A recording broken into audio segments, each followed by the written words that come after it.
Yeah, yeah.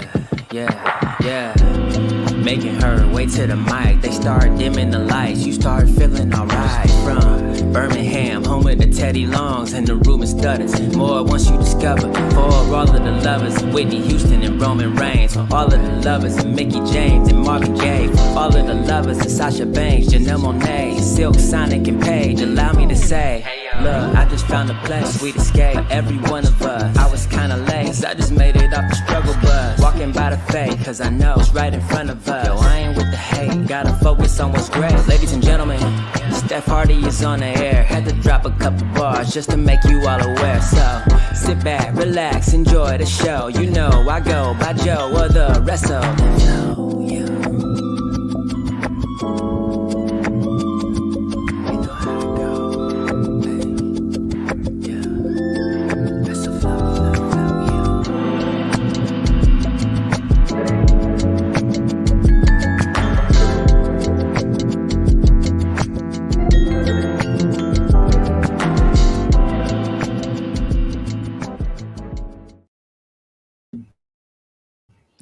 Hey.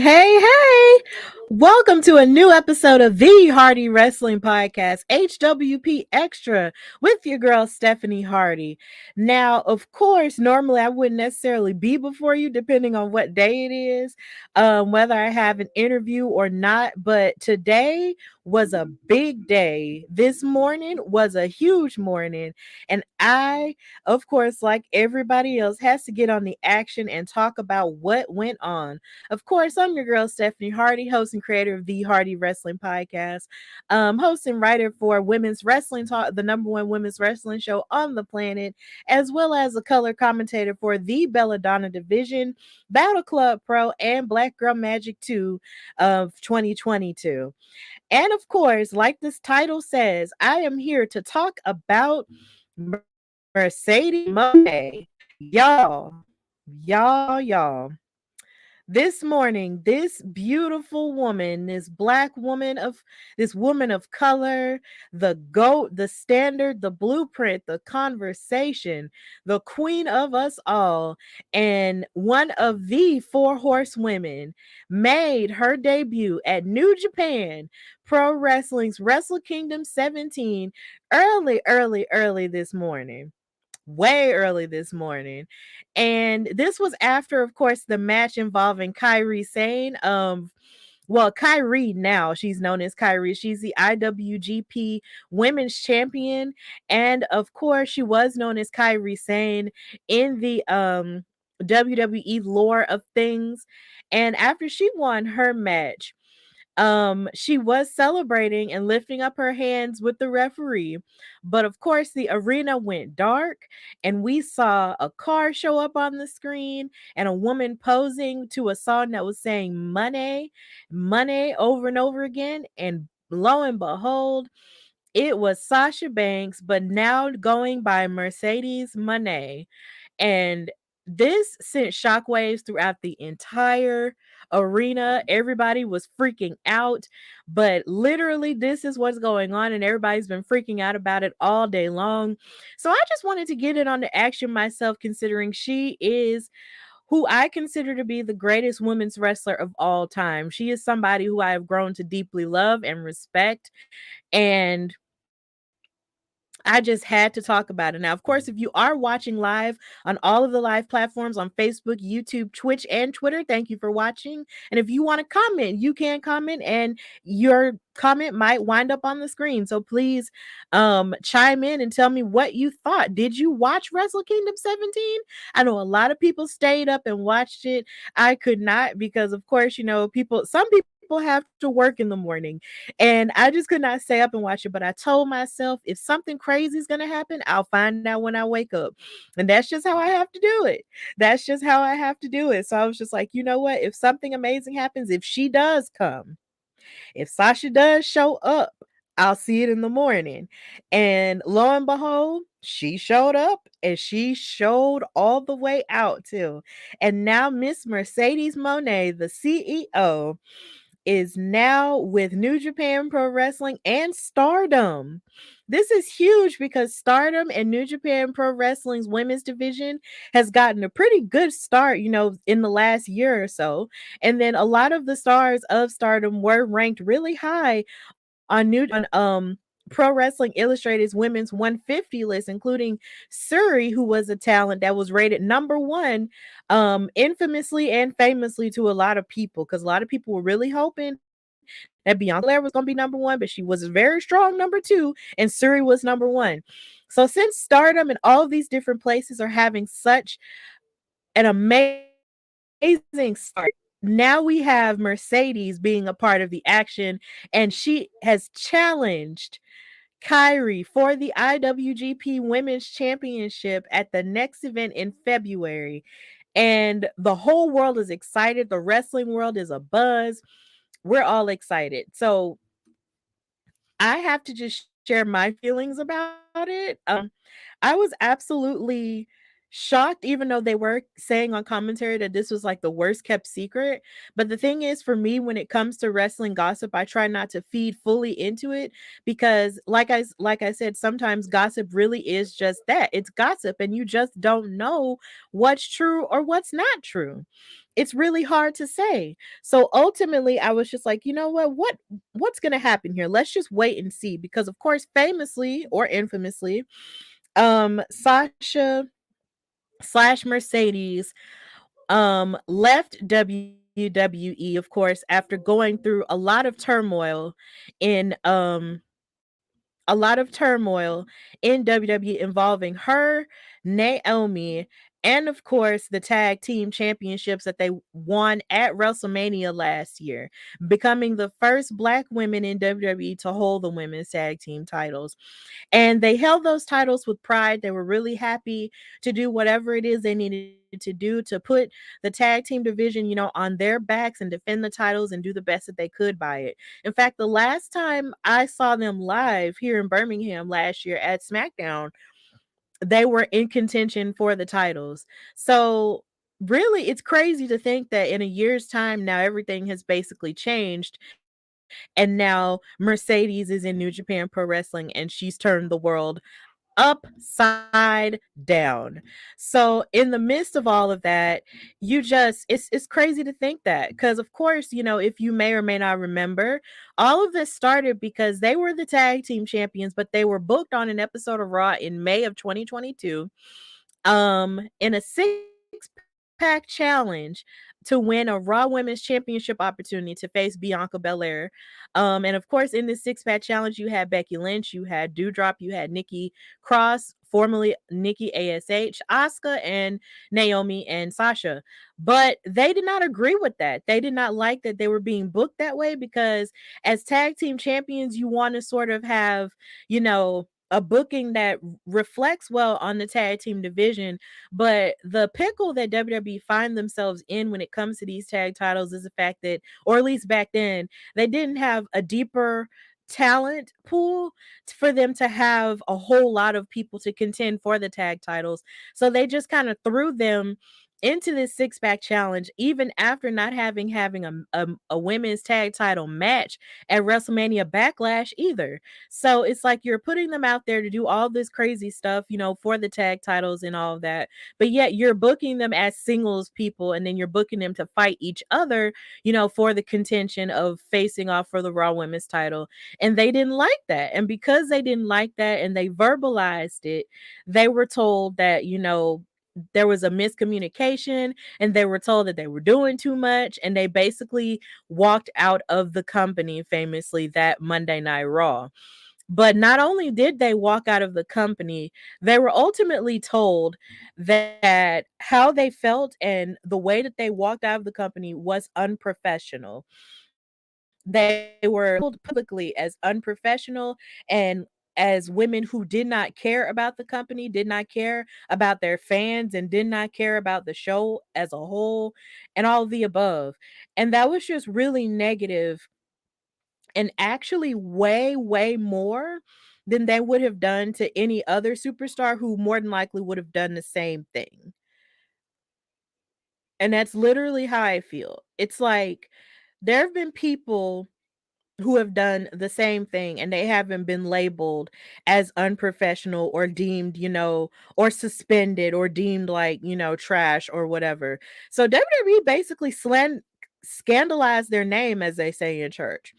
And it's just like, it was just really horrible to see and horrible to hear and disheartening to hear as a black woman to see this major publicly traded company, throw these women under the bus. They didn't like what they said and felt like, oh, well, they didn't do this way and we didn't like it. So we're just going to trash them for it.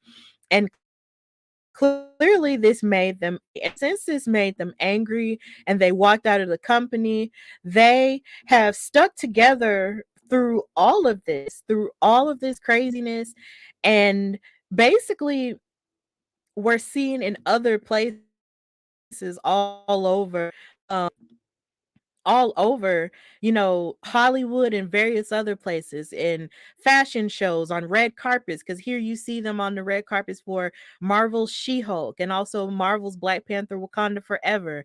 Anywhere that they were supposed to go, like that was really high profile, they went to these places, and the paparazzi was following them everywhere, and wrestling media and outlets were following them everywhere, even in moments where it seemed like, they weren't in the conversation, they were still in the conversation. I can't tell you how many times I have been on Twitter and I've seen people talking about them randomly out of nowhere, or making pictures about them, talking about how much they miss them and all of these other things.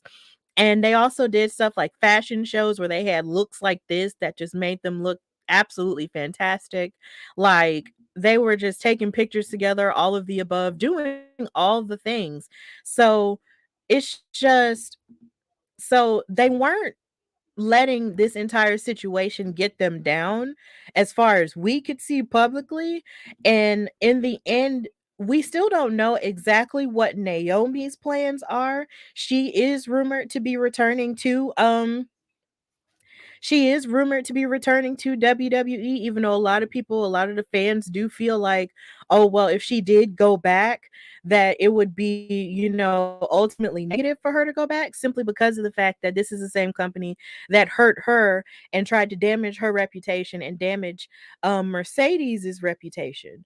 So if she went back, then that would almost make it seem like she's going back to someone who's hurt her, like an abuser in an abusive relationship. But at the same time, if she does go back, I choose to believe that she's not going to be a victim. I just think they really have to believe and really like trust the direction that she wants to go in. And if they don't want to give her that level of control, then maybe she'll make the decision to leave. Who knows? But we still don't know. The jury is still out on her decision. But basically, the decision ain't out on Miss Mercedes. She wants to be. She is in She is in Japan, and she made her debut this morning and came out in a beautiful crown and an outfit that was paying tribute to Japan, with the Japanese flag and the colors and the rubies, with her hair in blue and with flames on it and everything. She was just looking like $1,000,000. Okay? Looking like the money in her name. That's what she looked like. And I don't know who designed this outfit for her. I don't know if it was Makazi, her husband, or if it was somebody else. But whoever did it did a fantastic job, and she looked amazing. And she came out there in blue boots and everything. And she just looked incredible. And she looked like she was ready to challenge Kyrie. And she hit Kyrie with one of her new moves, and she had the rings on and everything. And she told her, look, Kyrie, we have history together and I know about making history. So next month, I'm challenging you for your women's title. And you need to understand that next month you're going to be bankrupt, B word. And I was just enthralled with how she debuted. And so was everyone else. I had chills all over my body. It was just a lot. But in knowing that she made her debut in Japan and how amazing that this was and how amazing it was to see her back in a wrestling ring after so many months of speculation and trying to figure out what she's going to do next. What is going to happen now? You know, is she going to go back to WWE? Is she even going to wrestle again? Is she just going to do movies? It felt really good to see her, but I also felt a twinge of bittersweetness because the first time I saw Mercedes Monet was in WWE. And that's not, of course, dissing her career that happened before she was in WWE because that's still very valid. She had an independent career. She was fighting men and women in the independents before she got signed.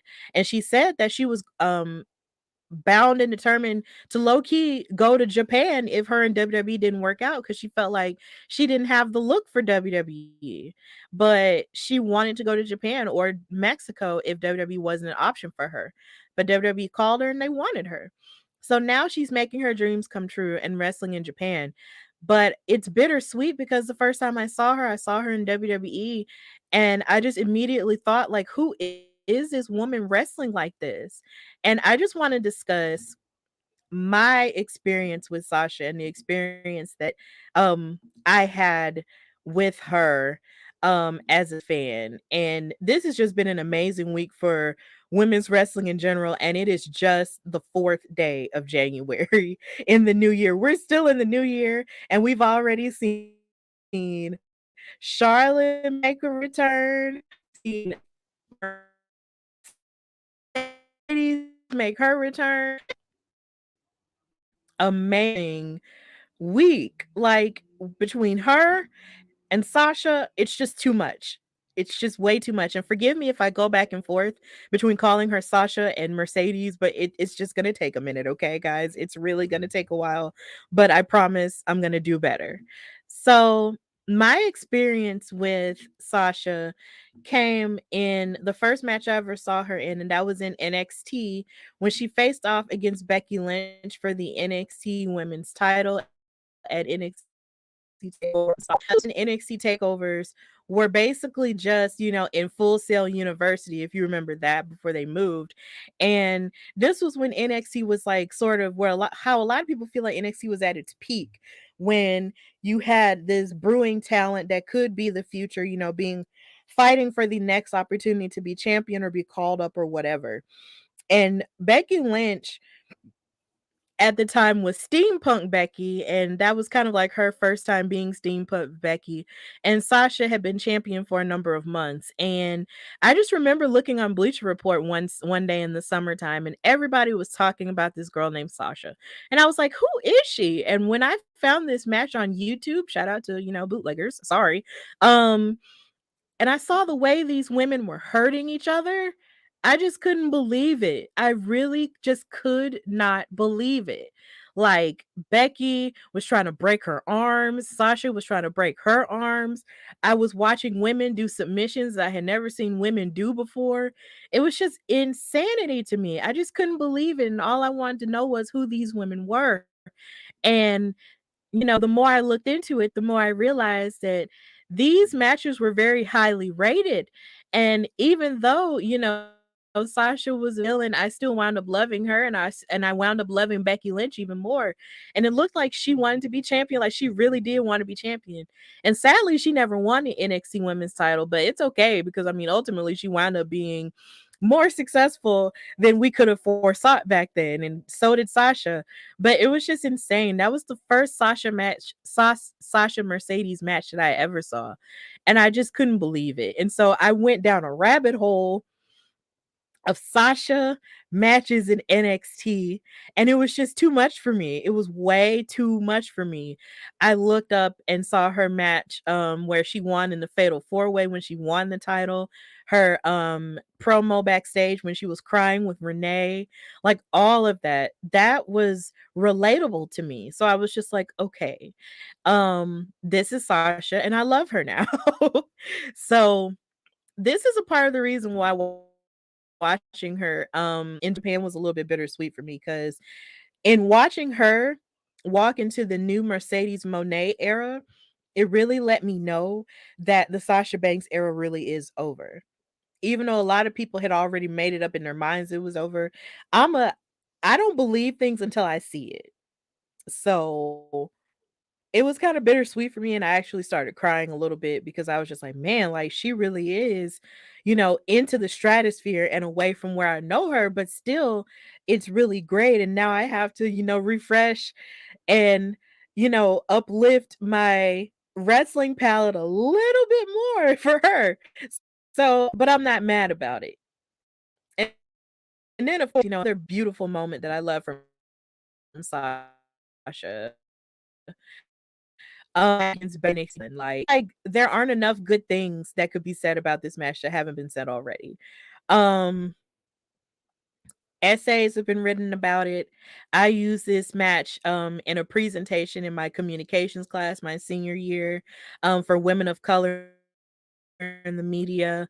Like it was just this match really did kind of shake something in me a whole lot more, and I just couldn't believe just the amount of um the amount of courage and the amount of boldness that these women had in this match. And they were telling an amazing story. It's like you had Sasha, who was a fan just like Bailey is and was happy to be there at one point, but of course she had to build up this tough skin and become the boss, and she was the champion for close to 7 months at this point. And she had already also made her debut on the main roster with Charlotte and Becky, and Bailey was fighting for this opportunity to prove that, can't nobody just second guess her just because she was the hugger girl with the ponytail back then. And it was just peak storytelling. The match was just stellar. And of course, if you haven't already watched it, I please recommend that you do watch it because it's easily one of the greatest women's matches of all time, if not the greatest women's match of all time. Like, seriously, this Hurricanrana made everybody stand up. And then if you go back and look at the footage from their Untold interview about this match, they were told not to even go this hard. They were told not to go this hard in the match, and they did it anyway. They went through their rehearsal in their mind anyway that they were going to go just as hard as the men do in this match. And I for one am so happy that they did, because not only was it a spectacle to watch, it was them making history and letting the world know that women's wrestling is not just going to be your mamby-pamby, bikini stuff that it once was, you know, a long time ago or in the 2000s. This is a new day and the women are kicking all kinds of butt. And I was just so happy about this, and I was crazy about these four women, and all I wanted for them was to succeed. That's all I wanted after that point. And all four of these women have just done an amazing, stellar job in each of their careers. And this night lives, rent free in my head forever. Like, seriously, Sasha and Bailey really did that. And that's something, and that's a feather that they can keep in their cap forever. Like, there not enough good things can be said about that. But please watch it if you haven't. Also, another amazing moment I appreciated from Sasha, along with Charlotte Flair and Becky Lynch, was their debut on the main roster when Stephanie McMahon was advocating along with Paige, to get some new blood in the women's division, because at that point, Team Bella, the Bella twins, and Alicia Fox were running roughshod all over the women's division. Nikki Bella was the Divas champion, and they were just using all kinds of underhanded tactics to always win. And Paige seemed to be the only one, or Saraya now seemed to be the only one trying to fight for justice, right? And Stephanie was like, "You know what, Paige, you're right. You're this cannot stand. This cannot continue to go on." And she called up all three of these women. This was a summer day in 2015. I'll never forget it. I was over my boyfriend's house and we were watching this together because at this point, I was sick of Team Bella just acting like they could just run everything and they were always cheating. And I felt like, Saraya should have been champion at that point and all that. But when Stephanie called up Becky, Charlotte, and Sasha Mercedes, I could not believe it because I was just like, oh my God, this is it. This is really it. And they all decided to join the teams. Charlotte and Becky joined the team with Saraya slash Paige, and they were team PCB. And Mercedes joined the team with Naomi and Tamina, and they were team Bad. And I was just over the moon about it. And this shot right here, is goaded because all three of these women hit their submission maneuvers on all the members of Team Bella. And it was just so beautiful. Charlotte with the figure 8, Becky with the disarmer, Sasha with the bank statement, even though I don't know what it's going to be called now. It was just insane. And then to watch it live on television play out was just unbelievable. I couldn't fathom what was about to happen. And these women really did usher in a level of change that took place. And of course, ultimately, Charlotte was the first one to really break through and become the Divas champion after Nikki Bella. And then, of course, she would go on to win the Raw Women's Championship on that WrestleMania in Texas and that triple threat that these women had. But still, it just this night alone really just shook the table. And I was just so happy to experience that. And back then, because I love Sasha so much, I wanted her to be the first Divas champion. I was like, I understand that Charlotte is that girl, but Sasha is that girl too. Let her have an opportunity, to go for the Divas title. Like, even though she of course had her feelings about the Divas title back then and stuff and the design of it and all that. I'm not gonna get into that today. It's like I wanted her to go for it. I was manifesting her going for the Divas title so hard. She was like I put her on my desktop laptop when I was in college. I was manifesting that like super hard. Oh, but it's okay. We try.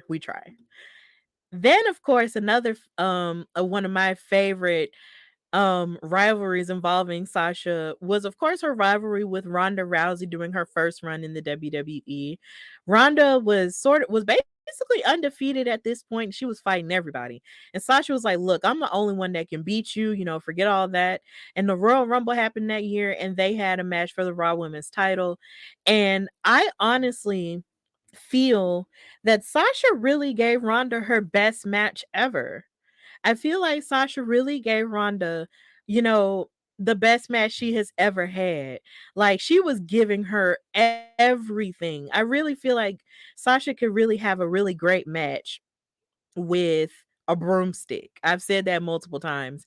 And the fact that she was able to have a match this good with someone who has an MMA background, but then also got training in wrestling and was a little bit cleaner back then in her in ring work just says a lot. Like they really did a fantastic job in this match. The rivalry was there, the anger and the animosity was there because it was rumored that Sasha did not like the fact that everything was being sort of given to Ronda, and she hadn't really, like, in her opinion, paid her dues or whatever. That's rumors. I'm not really speaking on that, but I'm just saying, like, that's the word that was out there. There might have been real life animosity between these two, but Ronda, came out and said that she was happy to fight somebody like Sasha because honestly, because she even said that she's an amazing wrestler and that she wanted to be challenged by her. So this was an amazing showing between these two, and I will literally go down saying that she gave Ronda her best match, and I will argue about that till the cows come home. Now of course you have Sasha's rivalry with Charlotte, and looking at this picture sort of makes me feel a way. Here again, this happened at Royal Rumble. This makes me feel some type of way because Charlotte actually said in an interview with Stone Cold Steve Austin that she can't imagine never wrestling Sasha again because just like her dad Ric Flair had Ricky Steamboat, Charlotte Flair had Sasha, and they tore the house down every time they fought each other. And like you can see in this picture, Sasha was ready to challenge for the Divas title back then because Charlotte was holding on to it with a vice grip. She wasn't letting it go. And of course, they fought each other and fought each other. Now, mind you, this was where Sasha actually won the Raw Women's title from her when Charlotte thought she was just gonna beat her. And they fought each other in a Falls Count Anywhere match, and they fought each other in Hell in a Cell. These women just continuously fought each other and threw the Raw Women's title back and forth at each other. Hot potato, hot potato, hot potato.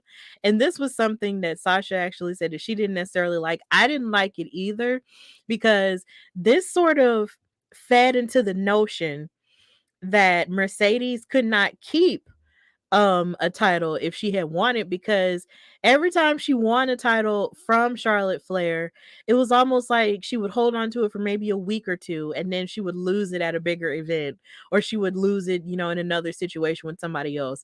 And that frustrated me because I wanted her to have a more substantial reign than just a few weeks or just a month or just a couple of days or something like that. But either way, but it doesn't make their rivalry any less good just because of the hot potato nature of the booking of the title. It was just, their rivalry was just really hot because Charlotte, of course, was the girl who felt like she was entitled to everything and entitled to success and all of the above because of her bloodline, no pun intended. And then you have Mercedes, who basically fought and scraped and bled for everything that she had when it came to wrestling. And it was a believable story. And anytime these women touched each other, it was just magic. And honestly, I feel like books should be written about them and their rivalry. It just, if you watch any one of their matches, you'll never be bored. You will never be bored. And I hope that the day comes where one day Charlotte will face Mercedes again. I really hope so because that it's been such a long time since they fought each other. So I'm just like, okay, well, hopefully one day they'll fight again. Because even in this match in Hell in a Cell, when they were the first women to main event a pay per view in WWE ever, I was just like, on the main roster, I was just like, you know what? They could fight again and it would be amazing. It really would. So maybe one day they'll fight again, but we'll just have to see.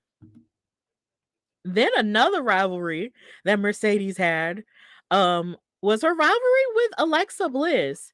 Now, I know a lot of people might remember this rivalry as, of course, being a history making one because they were the first women's match to ever happen, I believe, overseas in either Saudi Arabia or Abu Dhabi, one of the two.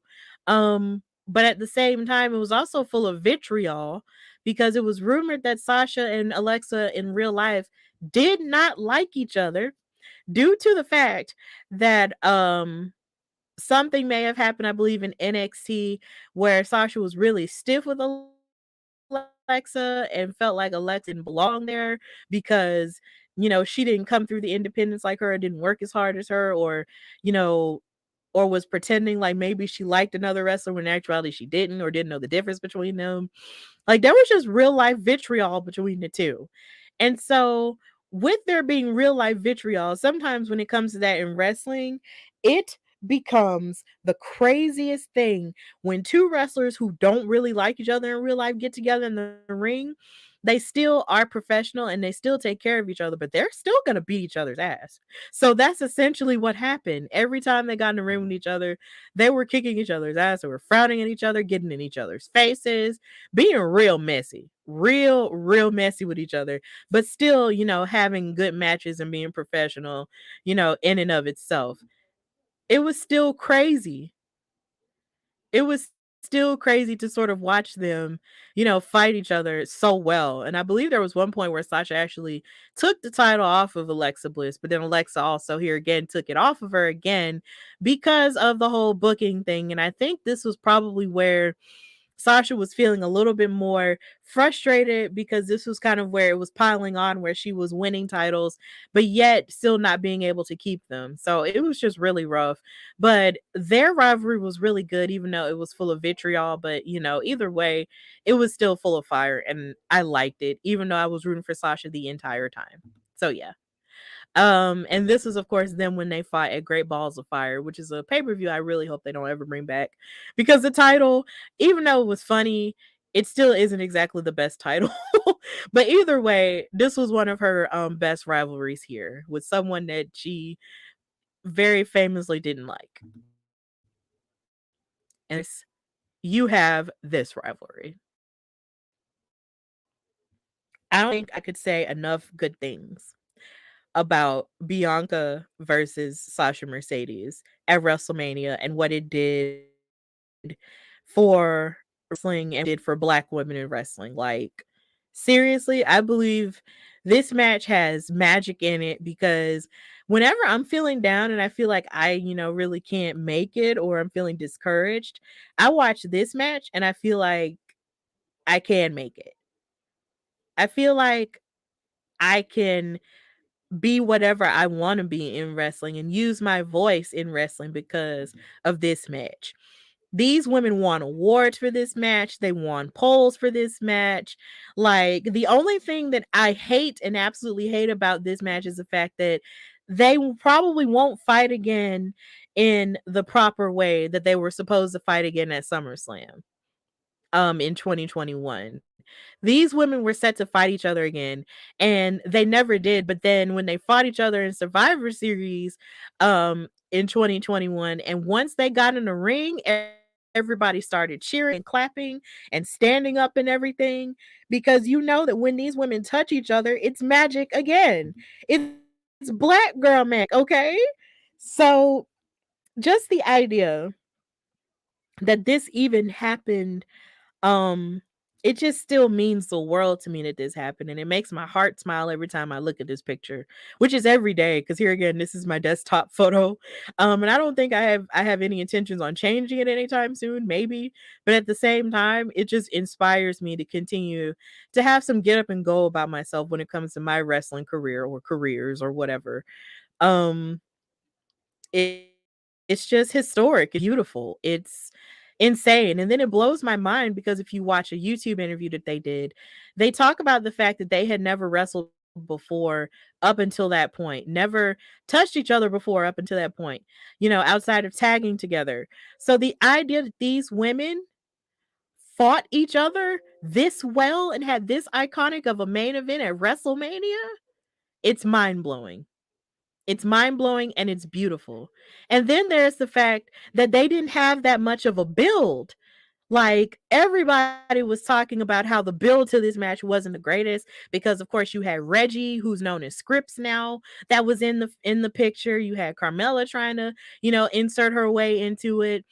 But Bianca won the Royal Rumble that year, and her intentions were known. She made her intentions known. She wanted to fight Sasha. She wanted to make Black history come alive. She is Black history in the making, and she made that known and made that possible with this match. And even though their build was not the greatest, and yes, it was during the pandemic, they made lemons out of lemonade, which is basically the story of Black women in America and all over the world as a whole, and it was some good lemonade. This match cooks every time I see it. And even though Sasha did lose at WrestleMania and sort of added to her loss record at WrestleMania here, it still didn't matter. And a lot of people were upset about the fact that Sasha lost yet another WrestleMania match, but I feel like in this case, a loss with an asterisk best describes this, because what it did for Black women and what it did for the culture as a whole is actually more important than a win-loss record at WrestleMania. And her putting Bianca over as the future outside of, the Four Horsewoman era and a whole bunch of other different eras and stuff like that was very important as well. And she wasn't angry about it because there's been, known footage around on social media of her smiling and looking at Bianca, with beaming pride. So ultimately, Sasha didn't lose in this situation. She only won. And they won awards for it and all of the above. So honestly, there's no losers in this match. Literally no losers. She didn't lose. Bianca didn't lose. Nobody lost. We all won from this match. And I feel like, yeah, I feel like if I spend any more time talking about how amazing this match is, I'll just sound like I'm repeating myself. So I'm going to try and move on. But either way, this was for Black women in wrestling all over the planet. And this is for us. And of course, her winning the tag team titles with Naomi, who she started her main roster run with on Team Bad, still meant the world, to us Black women too at WrestleMania, even though, people tried to crap on it because, of course, they had that walkout and that communication with those girls and everything, and they didn't really have that much of a plan. This was Sasha Banks's first WrestleMania win ever. And the fact that she did it with somebody who she's really close to and loves, meant the world to me. And just the fact that you had that one picture with Bianca winning her Raw Women's title and Sasha and Naomi with their women's tag team titles, like that was insane. You know how much pride I felt that whole week knowing all of the black women were winning. And then at the time, you had Jade Cargill, who was, of course, still TBS champion. You had Tasha Steelz, who was the Impact Knockouts champion at the time. Black women were champions, all across the board, even outside of WWE. And the idea that that got fumbled and with so much other BS in the back just breaks my heart because this was such a beautiful moment. And then something that I do want to discuss is the fact that when they were talking about year-end moments in WWE, they didn't even mention them at all, and that made me sad because this moment was important. Like, even Michael Cole mentioned on commentary on the SmackDown afterward, these were the first 2 black women to win the women's tag team titles in WWE. Like, I'm sure this was something that Naomi might have wanted to do with Cameron, if they were taking women that seriously back then. Like, this is something that she worked a lot for, and so did Sasha. So the idea that all of that just sort of ended and was destroyed by the idea that there was bad booking and possible disrespect involved, and also the idea that they disrespected them by calling them unprofessional and trying to railroad their reputations out in public, it breaks my heart.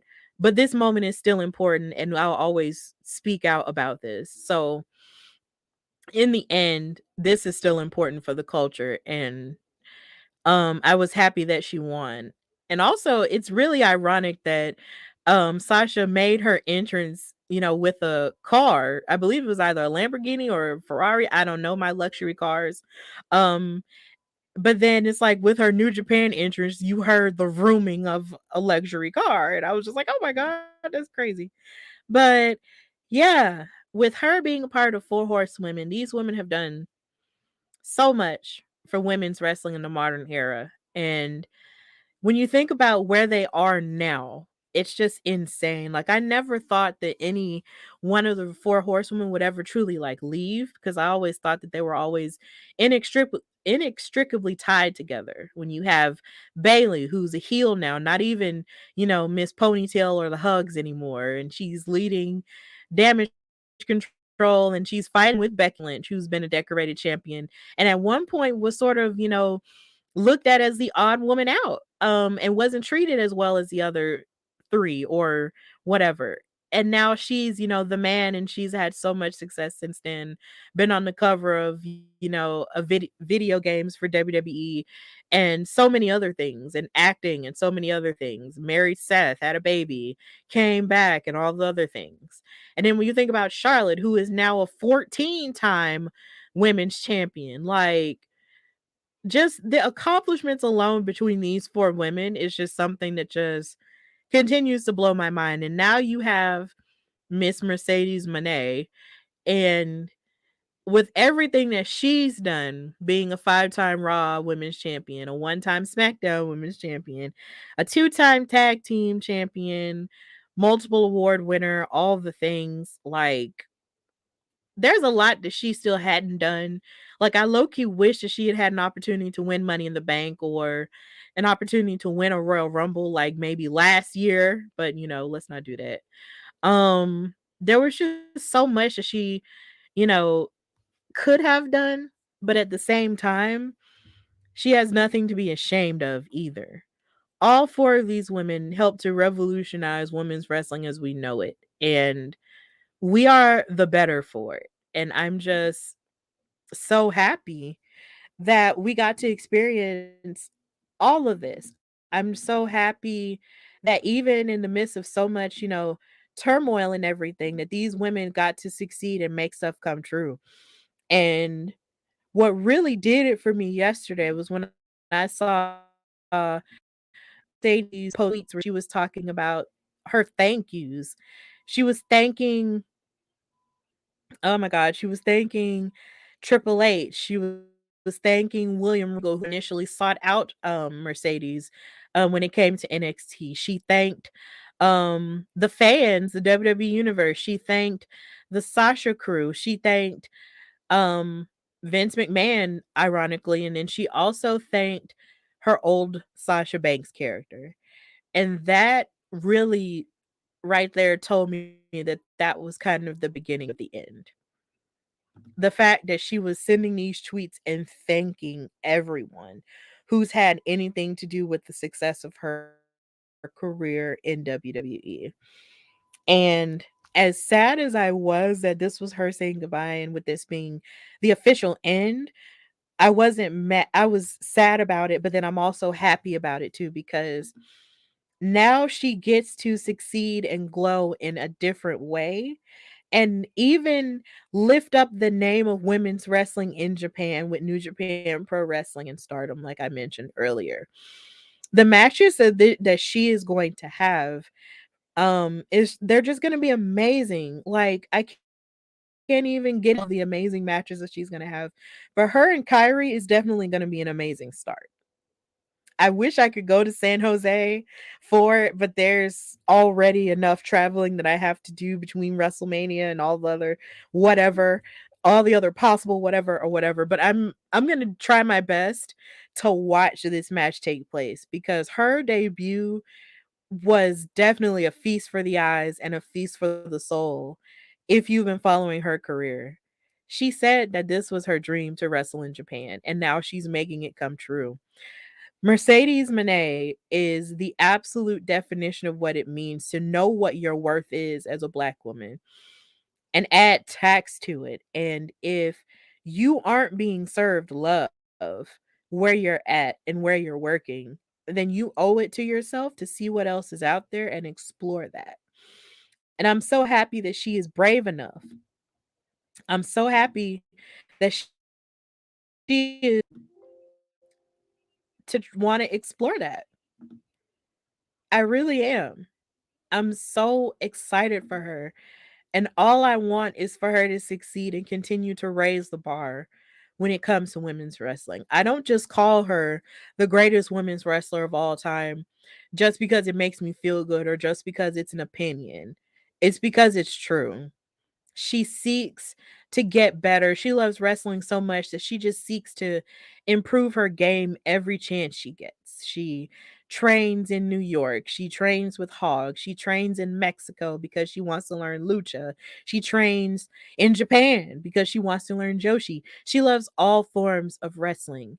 And when you have someone like that, an athlete like that doesn't rest on their laurels and seeks to improve on their craft because they love it so much, you have someone who knows that what they have to offer is special, and you have someone who knows that they are the best.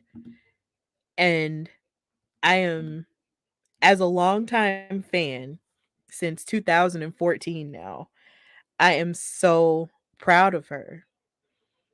My heart was broken when all that stuff happened in May of last year. But now my heart is happy because she knows her worth. And because she knows her worth, we can know our worth too. So Mercedes Moné, the CEO, the standard, the conversation, the blueprint, all of the things. Thank you for being yourself. Thank you for being you. Thank you for being excellent. Thank you for raising the bar. Thank you for sending chills up our spine every chance we get. And I just can't wait to see how she's going to grow from all of this. I literally can't. I cannot wait. So that's it for my discussion on Mercedes Moné. I hope you guys enjoyed it. For who watching, I hope you guys did enjoy that. Hopefully I'll be able to come out with a new episode this week in terms of the proper Hardy Wrestling podcast. But of course, before I go, I do have to do a little bit of housekeeping. Please go to foryourwear.com/ Hardy Wrestling Podcast and buy my Select Your Alabama Wrestling Fighter t-shirts and hoodies. They're available in red and black, and you can buy them on that website. So if you love wrestling and if you are from Alabama and if you want to have a conversation piece, excuse me, of clothing, like, wear this hoodie or wear this shirt, and you'll find that people will be really fascinated to find out what wrestlers or what wrestling personalities are actually from Alabama. There are a lot of people who don't know that Sensational Sherry or Paul Bearer or Teddy Long are from Alabama. There are a lot of people who don't know that Kayla Braxton or Deborah and Fuego del Sol and AQA are from Alabama. So if you're from Alabama, or even if you aren't from Alabama and you want to still support it, please do so. Go on foryourwear.com/hardy-wrestling-podcast and buy a t-shirt or a hoodie. They're available in red and black, and they'll ship it right to you once you put in all your information, and they'll make it and it'll come out beautifully. It is such a beautiful product that I'm so happy me and my boyfriend created. So please check it out. Please buy it. Please support. So yeah, please support it. So as we're also supporting merchandise, also go on Pro Wrestling Tees and look up Mercedes Monet's merchandise too. It's cute. It is absolutely cute. I can't believe they have the merchandise out already, but you know what? I'm gonna buy it. But either way, that's what I've got going on this week. And I'm so happy that you guys were able to join me as I talked about all of my love for Mercedes Monet and everything that she has set to go on in her career coming up next. And I hope you enjoyed this show and I hope you enjoyed this extra little nugget. And of course, please remember to like, share, and subscribe to the Hardy Wrestling Podcast. You can listen to it everywhere you get your podcasts, on Apple Podcasts, Google Podcasts, iHeartRadio, Spotify, and all the places. You can also watch this episode on my YouTube channel, The Hardy Wrestling Podcast. And also follow me on Instagram at Queen Steph Hardy and at Hardy Wrestling Podcast, and on Twitter at Queen Steph Hardy and Hardy Wrestle Pod. Please follow me and support the movement. And of course, I will be at Monday Night Raw this Monday in Birmingham. I will be there and because it's the first Raw in 7 years, and I'm really pumped about it. The last time Raw came to Birmingham, I wasn't able to go because I was in school. But yeah, I'm really happy to go.